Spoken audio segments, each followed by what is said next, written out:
सभी मित्रों को मालूम है कि 2013-14 का जो अर्थव्यवस्था को अगर आप देखेंगे तो 2013-14 में जहां ये देश 16 लाख करोड़ रुपए का बजट बनाया था, अगर 2021-22 की बात करें तो 3 गुने 39 लाख हजार करोड़ रुपए से अधिक का बजट बनाने का काम यह देश किया।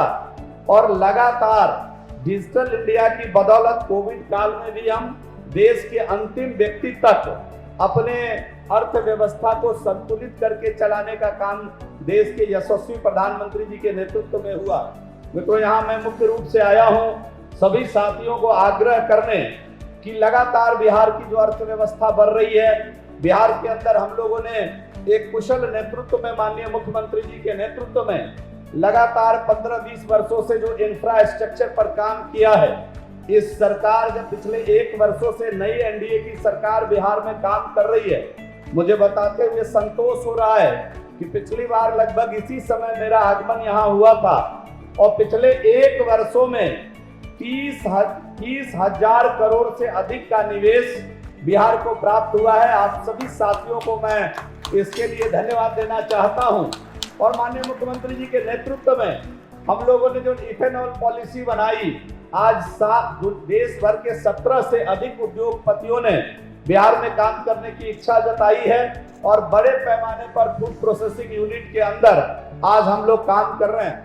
मित्रों, मैं आग्रह करने आया हूं कि आईटी के क्षेत्र में बिहार के अंदर एक अद्भुत संभावना है और इस कार्यक्रम के माध्यम से मुझे आज ही 800 करोड़ से अधिक रुपए का एक इन्वेस्टमेंट का प्लान आज बिहार को आईटी के क्षेत्र में मिला है। लगभग 40 डेटा सेंटर आईटी में बनेंगे और 4 बड़े डेटा सेंटर बनाने का प्रस्ताव भी यहाँ इस एक्सपो के माध्यम से प्राप्त हुआ है।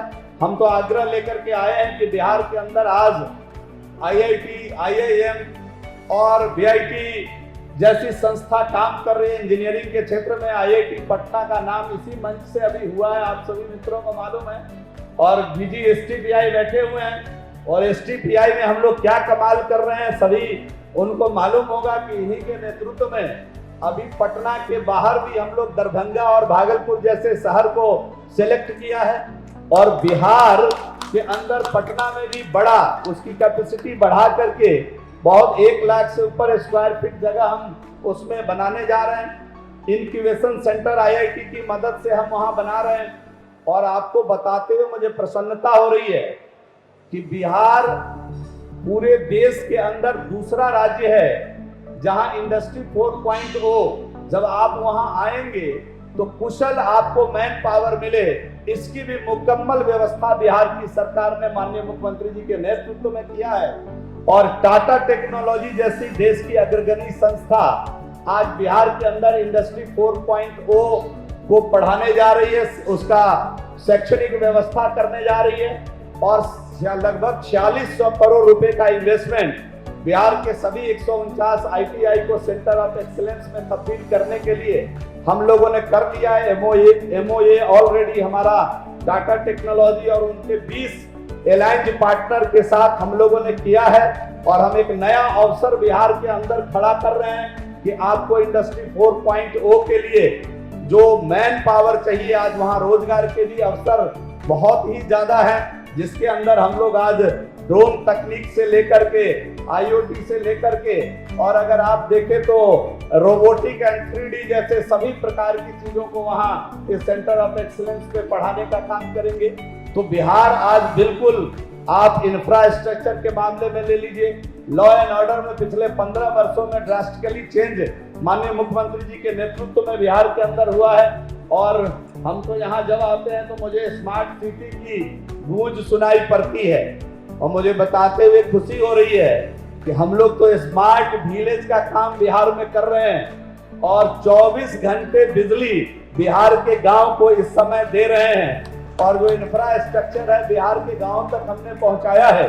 तो आप सभी मित्रों को आग्रह करने आया हूं कि आइए बिहार में और बिहार के अंदर अपने व्यवसाय को लगाइए। आईटी के क्षेत्र में बिहार के अंदर जो स्पेस है उसका भरपूर इस्तेमाल करिए और हम तो कहने आए हैं कि पहले आइए पहले पाइए। हमको आपको कुशल मैन पावर देने वाले हैं, हमको आपको सस्ता मैन पावर देने वाले हैं। और बिहार शायद पहला राज्य होगा, माननीय प्रधानमंत्री जी के नेतृत्व में देश भी सभी लेबर लॉ को रिफॉर्म करके 4 लेबर लॉ बना रहा है, और बिहार सबसे पहले इसकी ड्राफ्टिंग किया है। और बिहार के अंदर जो हम पॉलिसी ला रहे हैं वो बिजनेसमैन फ्रेंडली और लेबर फ्रेंडली दोनों होगा।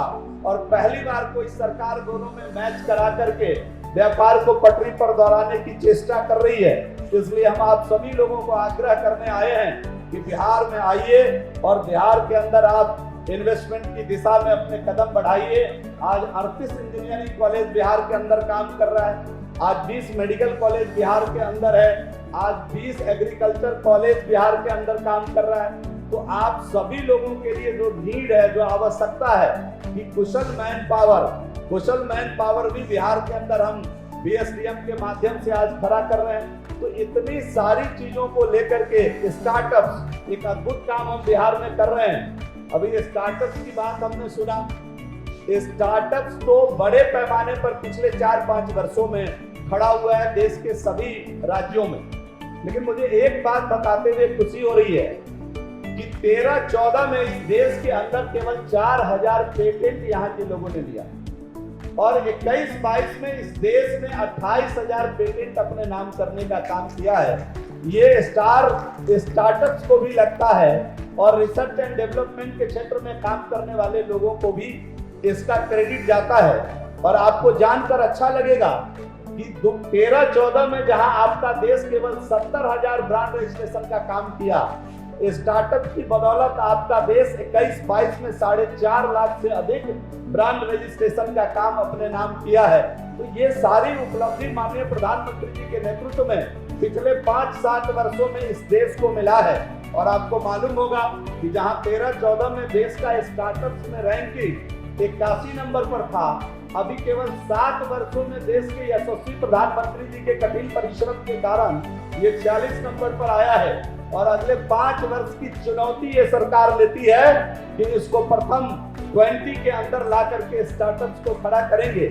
और मुझे बताते हुए बहुत खुशी हो रही है कि स्टार्टअप के पहले आइडिया को स्टार्टअप में क्लिक करने के लिए बिहार देश का पहला राज्य है जो एक योजना लाई है जिसका नाम है विद्या उद्यमी योजना। कि अगर कोई गरीब का बच्चा, अगर कोई साधारण आदमी जिसके दिमाग में कोई आइडिया आता है, जिस आइडिया को स्टार्टअप में कन्वर्ट करने के लिए उसके पास पैसा नहीं होगा, तो बिहार का इंफॉर्मेशन टेक्नोलॉजी विभाग एक निर्णय लिया है और हम लोग एक विद्या उद्यमी योजना ला रहे हैं, जिसके तहत उस बच्चे को हम लोग 10 लाख रुपए तक का अनुदान देंगे ताकि वो अपने आइडिया को स्टार्टअप में कन्वर्ट कर सके। तो आइए बिहार के अंदर आइए और जमिए बिहार में। हम तो कहते हैं कि पहले आओ पहले पाओ। अगर छूट जाइएगा, अगर लेट करिएगा तो बाद में क्या होगा, आपको अपने ही दोस्तों के साथ कंपटीशन करना पड़ेगा। अभी तो हैसल फ्री, अभी तो कोई कंपटीशन नहीं है। अभी आइएगा तो तेजी से आगे बढ़ने का अवसर मिलेगा। इसलिए मैं आपसे अनुरोध करता हूं कि आइए बिहार के अंदर इन्वेस्ट करिए। हमने कहा है कि हम इन्वेस्टर फ्रेंडली पॉलिसी बनाएंगे। हमारे पास पॉलिसी बनी हुई है, बहुत बड़ी संख्या में लोग आज बिहार आ रहे हैं फूड प्रोसेसिंग और अन्य क्षेत्रों में और कंस्ट्रक्शन इंफ्रास्ट्रक्चर में। तो बहुत बड़ी अपॉर्चुनिटी है बिहार के अंदर। हम आपका स्वागत करने के लिए तैयार हैं। और मैं खुले मन से बड़े विश्वास के साथ एक बात बताना चाहता हूं कि अगर पॉलिसी और फ्लेक्सिबल बनाना पड़ा तो हमारी सरकार माननीय मुख्यमंत्री जी के नेतृत्व में इस बात के लिए भी तैयार है। लेकिन आप आइए बिहार को नए चश्मे से देखिए। और जब से ये डिजिटल इंडिया हुआ है, कुछ लोग अभी भी भ्रम पाल के बैठे हुए हैं बिहार के बारे में। और हम तो कहते हैं कि जरा नेशनल क्राइम रिपोर्ट का रिपोर्ट देख लीजिए। आप जिस शहर में ये कार्यक्रम कर रहे हैं उससे अच्छा लॉ एंड ऑर्डर लेकर के हम लोग बैठे हुए बिहार के अंदर, जरा देख लीजिए। भ्रम में मत रहिए। कुछ लोग अभी भी भ्रम में रह रहे हैं कि हमने लॉ एंड ऑर्डर अच्छा किया है, हमने इंफ्रास्ट्रक्चर अच्छा किया है। बिहार के किसी कोने से 5 घंटे में पटना पहुंचने वाली सड़क हमने बना दी है। और जो पहले जहां दिन जाने में पूरा दिन लग जाता था, 2 से ढाई घंटे में आप 2 घंटे में दरभंगा से पटना की दूरी आप तय कर सकते हैं। तो ये जो इंफ्रास्ट्रक्चर पर हम लोगों ने कमाल किया है, आज एयर कनेक्टिविटी पटना से पूरे देश को मिल रहा है। दरभंगा में हम लोगों ने नया एयरपोर्ट खोलने का काम किया है। आगे पूर्णिया को हम लोगों ने फोकस पर दिया है, तो पूरे राज्य से प्रॉपर कनेक्टिविटी आपको मिले पूरे देश के लिए, इसकी मुकम्मल व्यवस्था हम लोगों ने अपने यशस्वी मुख्यमंत्री जी के नेतृत्व में बिहार के अंदर कर दिया है। अब आवश्यकता है आपके पधारने की, और हम लोग आपके स्वागत करने के लिए हम और हमारी पूरे एनडीए की सरकार आपके लिए बिहार में खड़ी है। आइए बिहार के अंदर इन्वेस्ट करिए। एक बार अंत में आप सभी मनुष्य रूप में उपस्थित जितने प्रभु हैं, मैं सभी को प्रणाम करना चाहता हूं। स्त्री रूप में उपस्थित सभी देवियों का अभिवादन इस अवसर पर करना चाहता हूं, और अंत में मां भारती की नारा के साथ में अपने वक्तव्य को खत्म करना चाहता हूं। भारत माता की